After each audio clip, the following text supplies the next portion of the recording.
The psychology of people who love being alone but hate feeling lonely. Some people love being alone, not because they hate people, not because they're cold, not because they do not want connection, but because being alone feels peaceful in a way the world rarely does. When they're alone, nobody is asking them to explain their mood. Nobody is interrupting their thoughts. Nobody is expecting them to smile, respond, perform, or be available. They can finally hear themselves. They can sit in silence without translating their emotions for someone else. They can stay home, close the door, take a deep breath, and feel their nervous system slowly return to itself. For these people, solitude is not emptiness. Solitude is recovery. It is the place where their mind becomes quiet again. The place where their body stops bracing. The place where they do not have to be impressive, useful, funny, polite, or emotionally prepared for other people's reactions. They can just exist. And maybe that is why they love being alone. Because aloneness gives them something they cannot always find around others. Safety, freedom, space, control. But there's another side of this. Because some of the same people who love being alone also hate feeling lonely. And that difference matters. Solitude feels like choosing yourself. Loneliness feels like being forgotten. Solitude feels like breathing. Loneliness feels like disappearing. Solitude says, I need space. Loneliness asks, would anyone notice if I was gone? And that is where the confusion begins. Because from the outside, these people may look independent. They may look calm. They may look like they do not need anyone. They may cancel plans and feel relieved. They may spend weekends at home and genuinely enjoy it. They may prefer quiet rooms over crowded places. They may answer messages slowly. They may need long periods of silence after social interaction. And people may assume they are perfectly fine alone. But inside, the truth is more complicated. They do not want constant company. They do not want noise. They do not want shallow conversations filling every empty space.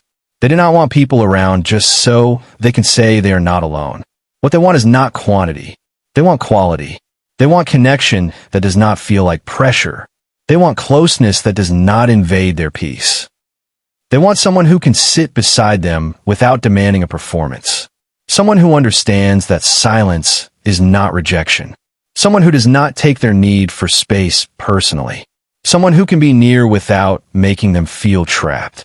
Because for people like this, the problem is not being alone. The problem is feeling emotionally alone. There's a loneliness that does not come from an empty room. It comes from not being understood. It comes from having people around you, but still feeling unseen. It comes from smiling in conversations where your real self never appears. It comes from being surrounded by noise, but starving for depth. That kind of loneliness can happen at a party, at a family dinner, in a relationship, in a group chat, in a room full of people who know your name, but not your inner world.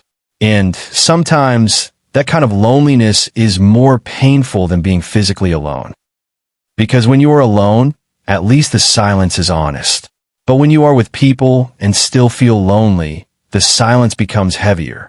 It makes you wonder why connection feels so close and so far away at the same time.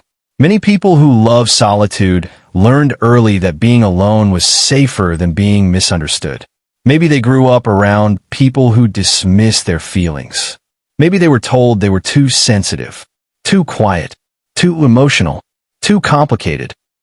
Maybe every time they tried to explain themselves, someone turned it into a joke, an argument, or a problem. So they learned to retreat. They learned to become their own safe place. They learned to keep themselves company because company was not always comforting. And over time, being alone stopped feeling like punishment. It became protection. It became familiar. It became peaceful. But protection can become lonely when nobody is allowed close enough to truly know you.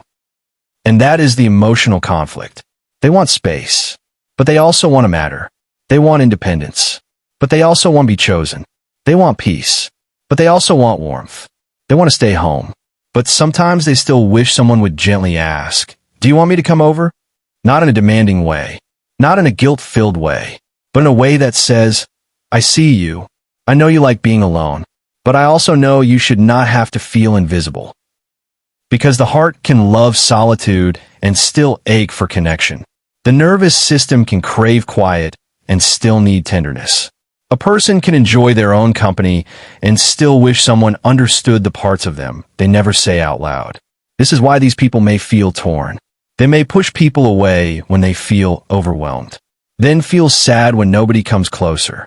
They may ignore messages because they need rest, then wonder why no one checks on them. They may say, I'm fine, because explaining feels exhausting, then feel hurt when people believe them too easily. But this does not mean they're dramatic. It means they're caught between two needs that both make sense. The need for solitude and the need for emotional connection. The need to protect their peace and the need to feel loved inside that peace. Maybe you are one of these people.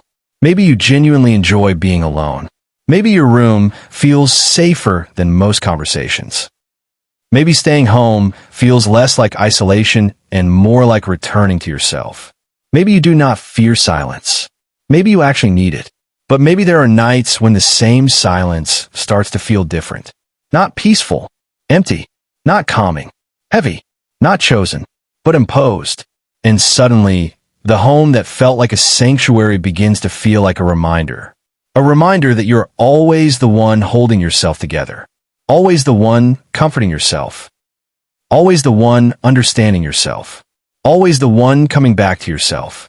And yes, that strength is beautiful, but it can also be exhausting. Because even people who love being alone need to feel connected somewhere. They need one safe person, one honest conversation, one place where they do not have to shrink, explain, perform, or disappear. They do not need constant attention. They need consistent emotional safety. They do not need someone to fill every silence. They need someone who makes silence feel warm. And maybe the healing is not forcing yourself to become more social.